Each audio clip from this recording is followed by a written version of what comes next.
C'est l'histoire d'une rencontre, celle du collège François Rabelais d'Hénin-Beaumont avec ELA, une association qui lutte contre les leucodystrophies. Mais c'est aussi et surtout la rencontre entre des professeurs dévoués et leurs élèves en difficulté. Une sensibilisation et un projet pédagogique plus tard, et voici lancée l'une des plus belles aventures éducatives menées sur l'agglo ces 20 dernières années. Depuis l'organisation d'un premier temps fort sportif à la fin des années 90, à l'arrivée des parrains joueurs du Racing Club de Lens, jusqu'au moment inoubliable passé en compagnie des filleuls Benjamin, Charlie, Vincent et Tony et de leurs familles, chaque année scolaire aura été l'occasion pour les uns et les autres d'apprendre, de comprendre, de rencontrer et de faire preuve de beaucoup d'investissement et de générosité.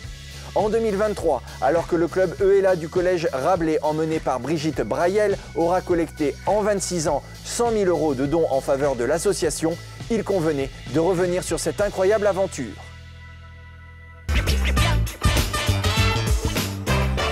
Brigitte, bonjour. Bonjour Sébastien. Pourquoi avez-vous choisi de soutenir cette association et pas une autre ? Alors tout au début, en fait, on avait un documentaliste dans notre collège qui était sportif de haut niveau en water-polo, qui avait fait les Jeux de Barcelone. Oui. Et qui nous a parlé de l'association parce qu'on venait de le contacter. On n'avait jamais entendu parler, en fait très peu de monde la connaissait. Elle venait de se construire. Et comme c'était une association qui avait été créée par un prof de sport, on a trouvé tout à fait normal d'adhérer à ce genre de projet. Comment initialement avez-vous organisé au sein du collège vos actions de soutien en faveur de ELA et comment celles-ci ont évolué au fil du temps ? Au début, on avait pour but principal d'informer les gens sur cette maladie, donc les leucodystrophies, en fait c'est un groupe de maladies. Et puis ensuite, évidemment, très naturellement, on voulait ramasser des dons pour aider l'association qui retransmet à la recherche et aux familles.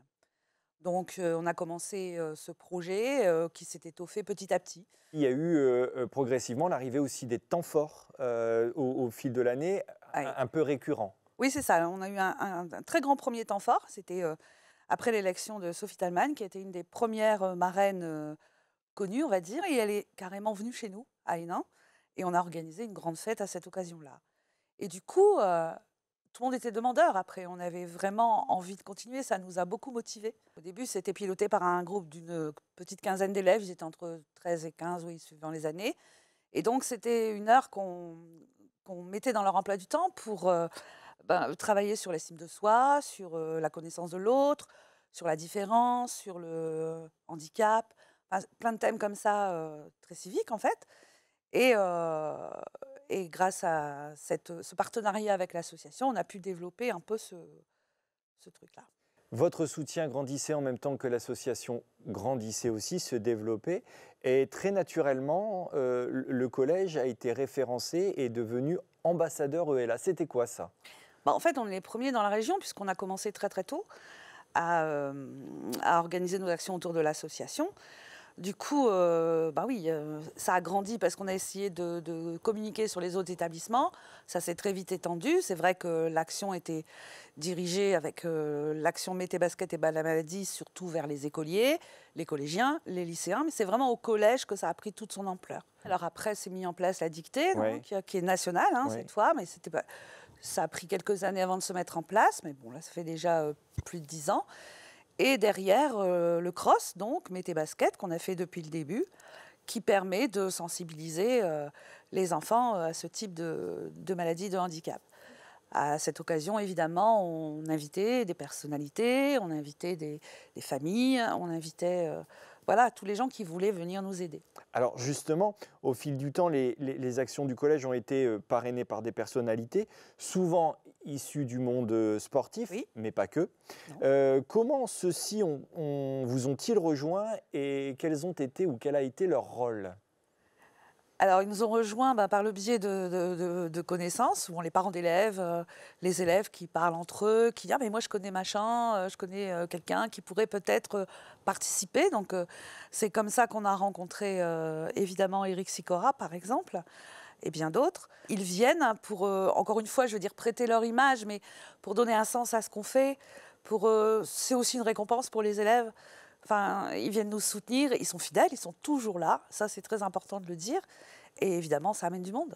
Et il y avait eu aussi, je me souviens, donc avec Johan Lachor, un autre illustre ancien du Racing, un événement vraiment qui, je sais, vous a marqué à un moment donné. C'était un grand moment. C'était encore à l'époque des 4AS, donc il y avait très peu de temps qu'on était engagés dans cette association. Et Johan nous a proposé de venir donner un coup d'envoi au stade Bollaert, donc avec tout le groupe. Et donc, il est arrivé le soir, bon, tout avait été mis en place, évidemment. Il est arrivé sur le parking du collège, il a ouvert son coffre et en fait, il avait fait floquer des maillots au prénom des enfants. D'accord. Donc, c'était la grande fête. Et on s'est retrouvés dans ce stade où mes petits bonhommes, là, ils étaient tout intimidés. Et le coup d'envoi a été donné. Et le grand truc, c'est que Johan est venu avec nous dans la tribune. Ouais. Alors là, c'était un moment complètement dingue. Une autre fois, quand on a accueilli la famille Dequin, donc Chantal et François, donc les parents de Jean et de Vincent, Vincent qui était en fauteuil roulant, bien sûr. Et ce jour-là, effectivement, Vincent et Jean étaient sur le terrain. Et Jean, en tenant le fauteuil de son frère, a donné le coup d'envoi du match. Oui, c'était vraiment un grand moment. Ouais. Formidable aussi. Ouais. Donc, justement, ces rencontres et ces parcours avec vos filleuls et leurs familles, comment les élèves ont vécu ces moments et est-ce que ces échanges les ont marqués? Alors oui, au début c'est très difficile parce que on a eu des filleuls, j'allais dire plus ou moins handicapés. Benjamin pouvait communiquer assez facilement. Vincent, Charlie, pas du tout. C'est une part pour les enfants parce qu'ils sont très inquiets. Est-ce que ça peut nous arriver? Comment ça se passe, etc.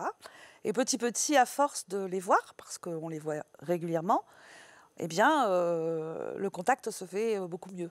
D'accord. Voilà. Même avec Tony, maintenant, actuellement, qui est un adulte, au départ, c'était très compliqué. Maintenant, les enfants le suivent. Le jour du cross, ils sont à côté.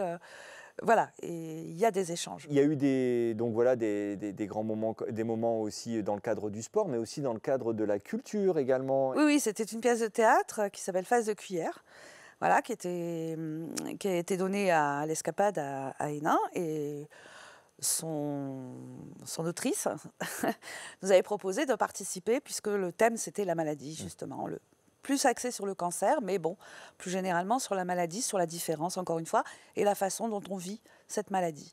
Et du coup, elle nous a proposé de participer. Donc, on a préparé une grande exposition pour expliquer tout ça. Et les enfants ont participé un petit peu au spectacle. Ça permettait aussi de varier les actions qu'on pouvait faire et de montrer aux élèves qu'il y a tellement de choses qu'on peut faire dans des tas de domaines. Alors, vos actions vous ont permis de récolter près de 100 000 €. Est-ce que l'association ELA s'est également montrée généreuse au fil du temps avec votre établissement et ses élèves? Et si oui, de quelle manière? Eh bien, l'association, comme pour tous les autres établissements, invite chaque année un ambassadeur, c'est-à-dire un élève qui va représenter l'ensemble des élèves du collège, pour participer à une réception. Oui, c'est une réception pendant laquelle on va leur expliquer les avancées de la recherche, par exemple, où en est la maladie, qu'est-ce qui est fait, quels sont les nouveaux traitements, voilà. Et puis les récompenser, entre guillemets, ensuite avec un passage des parrains, les parrains souvent des chanteurs, des chanteurs qui connaissent bien. Bon, moi j'ai la chance d'avoir un groupe d'élèves, on est les seuls en France à fonctionner comme ça, et on y va tous ensemble à cette cérémonie. Et après, on retransmet au travers d'affiches ou de petites réunions comme ça avec les autres élèves. Alors Brigitte, je vous propose à présent de visionner une petite séquence smartphone d'une personne que vous connaissez bien. Ah bon ? Écoutez, elle a une question à vous poser. Bonjour Brigitte. Qu'est-ce qui t'a fait tenir ton engagement pour Ella si longtemps? Ça fait quand même 25 ans. Alors, pouvez-vous nous présenter cette personne et bien sûr, quelle est votre réponse, Brigitte? Alors Marie-Christine Rankowski, qui était professeure de français au collège, qui est maintenant à la retraite, fait partie des 3 piliers du début, enfin presque du début, elle était la 3e, mais bon, puisqu'au départ on était un trio, donc un trio de profs de sport, donc Muriel, Surance, Marie-Christine en français et moi en mathématiques, justement pour chapeauter cette 4e AS. D'accord. Ce qui m'a fait tenir si longtemps, c'est le retour des élèves, en fait, tout simplement. Je veux dire, c'est tellement enrichissant, autant pour eux que pour nous, de les voir s'ouvrir à d'autres choses, rencontrer des personnes, changer plus ou moins leur comportement, avoir moins peur, être plus engagé. Enfin, c'est simplement un respect vis-à-vis de l'autre. On l'a dit tout à l'heure, on est presque aux 100 000 euros là, voilà. Et donc il y a encore un temps fort là d'ici la fin de l'année scolaire. Est-ce que vous pouvez nous en parler justement? Ah oui, bien sûr. Alors, au mois de mai, le 24, c'est peut-être un jeudi, on organise un match de gala avec les anciens du RCL, évidemment emmené par Éric Sicora, bien sûr.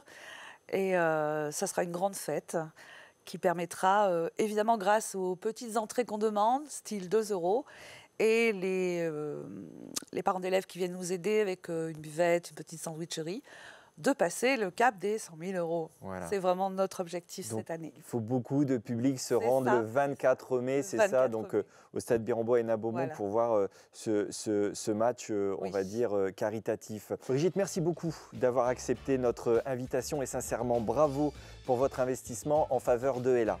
Quant à nous, on se retrouve très vite pour un nouveau numéro dont vous en parle. À très vite.